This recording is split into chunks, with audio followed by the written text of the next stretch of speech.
Junko Furuta baru berusia 17 tahun ketika dia diperkosa, dipukuli, dan dibunuh oleh 4 remaja laki-laki pada tahun 1980-an di Jepang. Dan inilah kisahnya.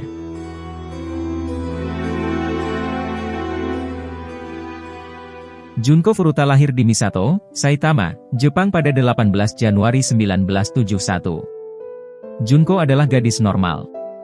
Junko dikenal cantik, cerdas, dan mendapat nilai bagus di SMA Yashio Minami. Junko juga cukup populer di sekolah.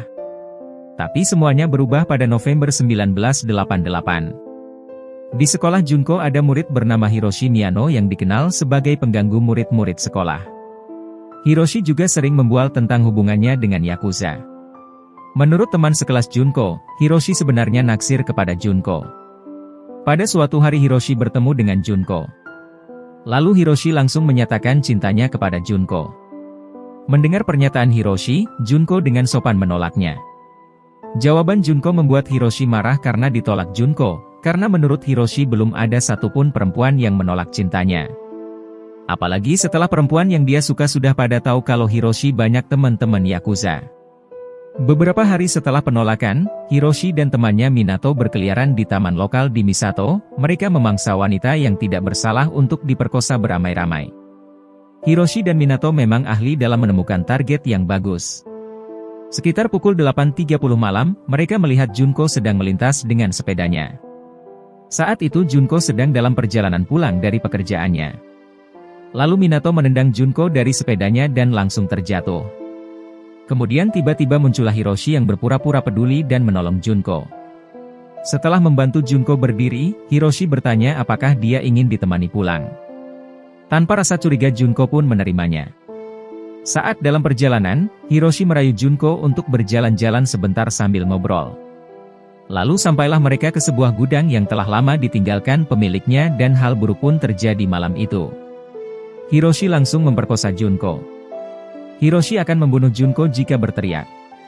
Setelah tubuh Junko ditindih, Hiroshi mengancam akan membunuhnya dan keluarganya jika dia melaporkan kejadian itu. Dengan rasa ketakutan Junko hanya bisa pasrah. Kemudian Hiroshi membawa Junko ke taman, tempat Minato, Ogura, dan Watanabe sedang menunggu. Di sana Junko juga diperkosa beramai-ramai. Kemudian, mereka menyelundupkan Junko ke sebuah rumah milik keluarga Minato. Orang tua Furuta menelepon polisi dan melaporkan bahwa putri mereka hilang dan belum kembali ke rumah. Mereka memaksa Junko menelepon ke rumah dan mengatakan bahwa dia telah melarikan diri dan tinggal bersama seorang teman. Junko terpaksa melakukannya karena di bawah tekanan dan ancaman. Setiap kali orang tua Minato pulang ke rumah, Junko dipaksa untuk berpura-pura menjadi pacarnya.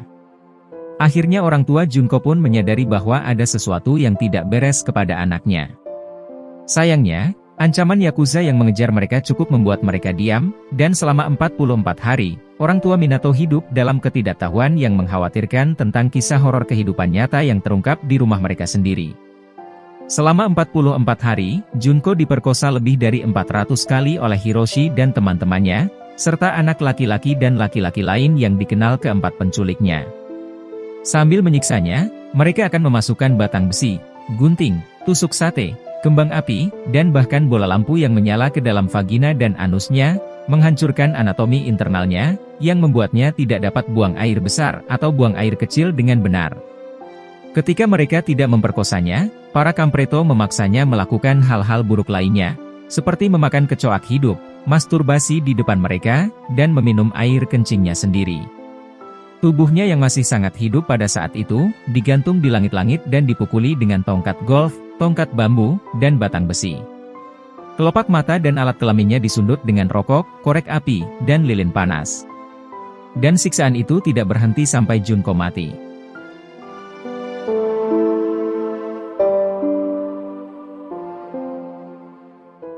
Kemudian ada seorang anak laki-laki yang diundang ke rumah Minato oleh Hiroshi pulang setelah melihat kondisi Junko dan memberitahu saudaranya tentang apa yang terjadi.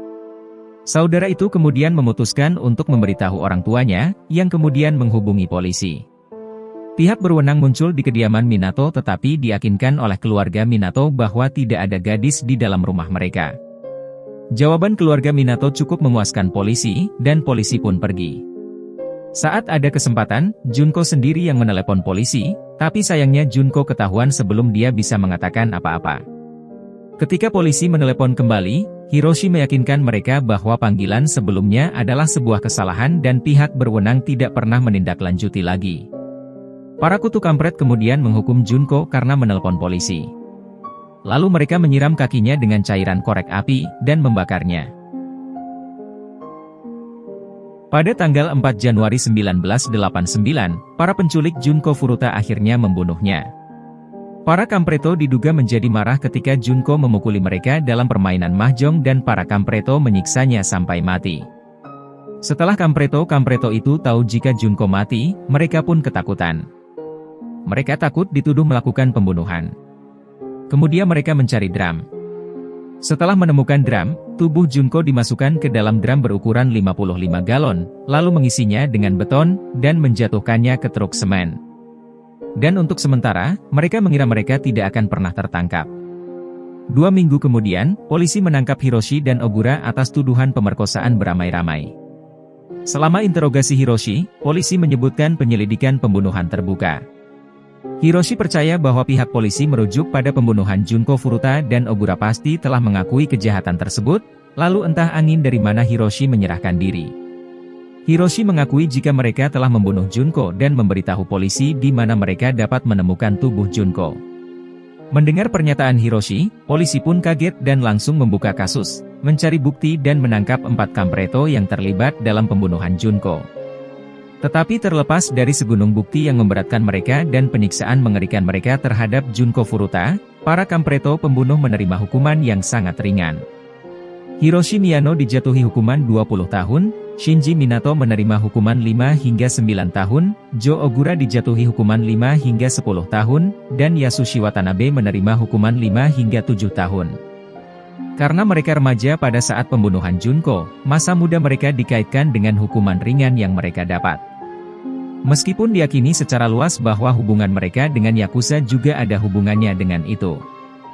Jika kasusnya disidangkan di tempat lain atau seandainya para kampreto itu hanya beberapa tahun lebih tua, kemungkinan besar mereka akan dijatuhi hukuman mati. Setelah menjalani hukuman, keempat pembunuh Furuta akhirnya dibebaskan dari penjara. Salah satu dari mereka bernama Watanabe adalah satu-satunya yang tidak melakukan pelanggaran lagi sejak pembebasannya. Banyak orang di Jepang yang merasa bahwa keadilan belum ditegakkan dalam kasus Junko Furuta. Dan tragisnya, sepertinya itu tidak akan pernah terjadi.